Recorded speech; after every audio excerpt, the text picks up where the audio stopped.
Preview. अब हम लोग चलते हैं एक्सरसाइज 1.3 के क्वेश्चन नंबर 2 की तरफ। तो सबसे पहले क्वेश्चन को हम लोग ध्यान से पढ़ लेते हैं। सिद्ध कीजिए कि 3 + 2√5 एक अपरिमेय संख्या। अब हम लोग कैसे फाइंड आउट करने बोल रहा है?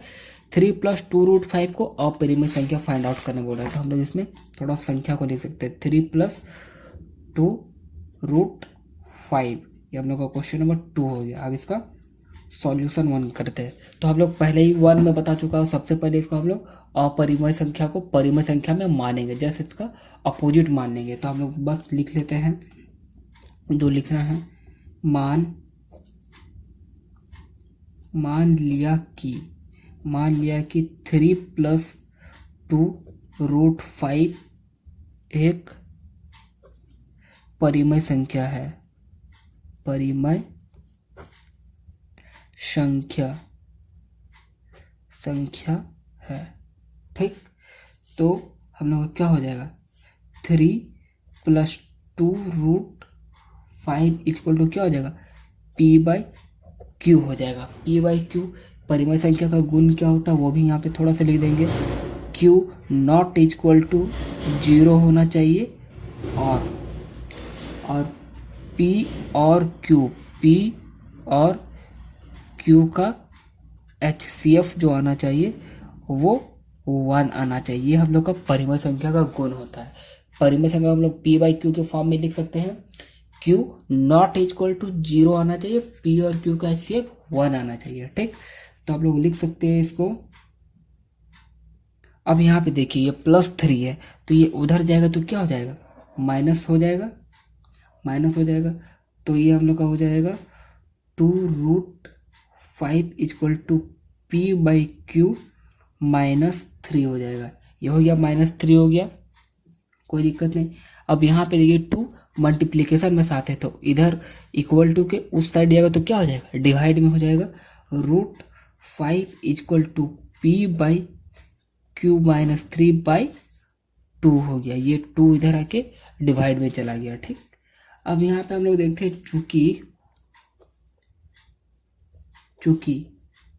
P और Q एक पूर्णांक है, ठीक। पूर्णांक यानी कि p/q के फॉर्म में, ठीक। क्योंकि P और Q एक पूर्णांक है, ठीक। हम लोग जानते हैं P और Q क्या है? एक पूर्णांक है। तो इसीलिए p/q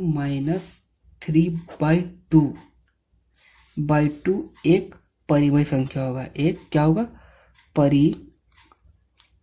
परिमेय संख्या होगा, ठीक। परिमेय संख्या होगा। अब यहाँ पे देखिए p/q के हम लोग पहले बता चुके। परिमेय संख्या का गुण क्या होना चाहिए? पहला गुण p/q के फॉर्म में आना चाहिए। तो यहाँ पे p/q एक पूर्णांक है, तो p/q -3/2 ये पूरा क्या हो जाएगा? ये पूरा जो हम लोग का ये p/q के फॉर्म में, तो ये पूरा हम लोग का क्या हो जाएगा? परिमेय संख्या हो जाएगा, ठीक। परिमेय संख्या हो जाएगा। लेकिन हम लोग जानते हैं √5 भी एक परिमेय संख्या होगा। लेकिन यहाँ पे जब ये पोर्शन हम लोग का परिमेय संख्या आ रहा है, तो ये इक्वल टू का साइन है, तो ये भी क्या होगा? हम लोग जो सॉल्व करें उसके हिसाब से ये √5 भी एक परिमेय संख्या साबित होगा। तो यहाँ लिख देते हैं √5 भी एक परिमेय संख्या होगा, ठीक। परिमेय संख्या होगा जो अभी हम लोग सॉल्व करें उसके अकॉर्डिंग। लेकिन हम लोग जानते हैं परंतु हम जानते हैं कि √5 क्या है? √5 एक अपरिमेय संख्या, ठीक। √5 एक अपरिमेय संख्या है, ठीक। √5 क्या है? √5 एक अपरिमेय संख्या है। तो हम लोग का इस प्रकार क्या हो जाएगा? इस प्रकार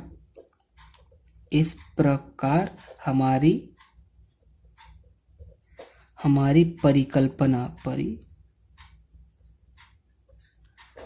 परिकल्पना गलत साबित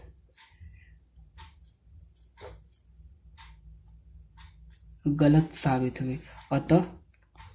अतः क्या हो जाएगा 3+2√5, 3+2√5 क्या हो जाएगा, एक अपरिमेय संख्या हो जाएगा, एक अपरिमेय संख्या है। इसको एक बार और मैं समझाऊंगा, अभी फिर से एक बार उस टाइम ध्यान से थोड़ा समझ लीजिए। इसको राउंड कर देंगे और यहाँ लिख देंगे प्रूव्ड। देखिए सबसे पहले क्या बोला था, 3+2√5 को अपरिमेय संख्या सिद्ध करने बोला। तो सबसे पहले हमने 3+2√5 को इसका नेगेटिव मान लिया, यानी कि इसको एक परिमेय संख्या में मान लिया। अब परिमेय संख्या का गुण होता है, इसको p/q के फॉर्म में लिख सकते हैं। q जो होगा नॉट इक्वल टू 0 होगा और p और q का HCF क्या होगा, 1 होगा। तो 3+2√5 इक्वल टू p/q लिख दिए।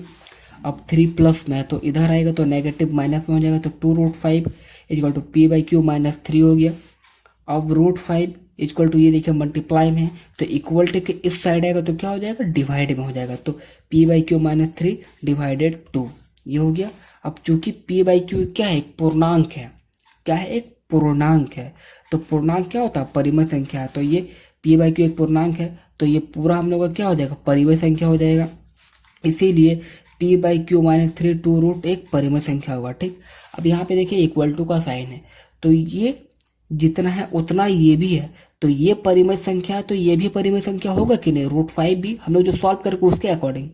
तो यहाँ लिखे, इसीलिए √5 भी एक परिमेय संख्या होगा। लेकिन हम लोग जानते हैं कि √5 क्या है, एक अपरिमेय संख्या होगा। तो इस प्रकार हमारी परिकल्पना जो हम लोग माने थे स्टार्टिंग में कि √5 3+2√5 एक अपरिमेय संख्या है, तो वो हमारी परिकल्पना गलत साबित हुई। अतः 3+2√5 एक अपरिमेय संख्या है। इसको नोट करना चाहते हैं तो इसको नोट कर लीजिए और इसको एक बार से 2 बार इसे प्रैक्टिस जरूर कीजिए, क्योंकि प्रैक्टिस करने से आपको हैबिट हो जाएगा और एग्जाम में जाके आप आसानी से इसमें नंबर ला सकते हैं। इसीलिए प्रैक्टिस जरूर करें।